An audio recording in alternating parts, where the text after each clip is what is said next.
ఎక్కడికి వచ్చావు? ఎన్నింటికి లేచావు నువ్వు?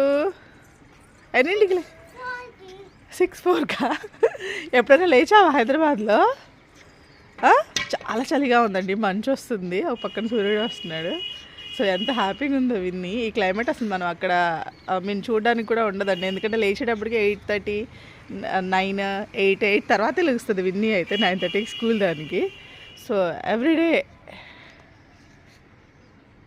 చెప్పు, నువ్వు చెప్తావు నేను అండి చెప్పు. హాయ్. ఉయ్, పొద్దున 6ంటికి లేచి ఎక్సర్సైజ్ చేస్తున్నావా నానమ్మ వాళ్ళ ఊర్లో? హైదరాబాద్లో చేయవేమమ్మా? అమ్మో అమ్మో, అసలుకే సన్నగా ఉన్నాయి, వాళ్ళ ఎక్సర్సైజ్ చేస్తే ఇంకా సన్నగా అయిపోతావేమో విన్ని, కనిపించవేమో నాకు. అక్కడేమో 8:30 తర్వాత లెగుస్తుందండి. మరి ఇక్కడికి వచ్చిందనో ఏమో ఆనందంలో 6ంటికే లేచింది విన్ని తల్లి.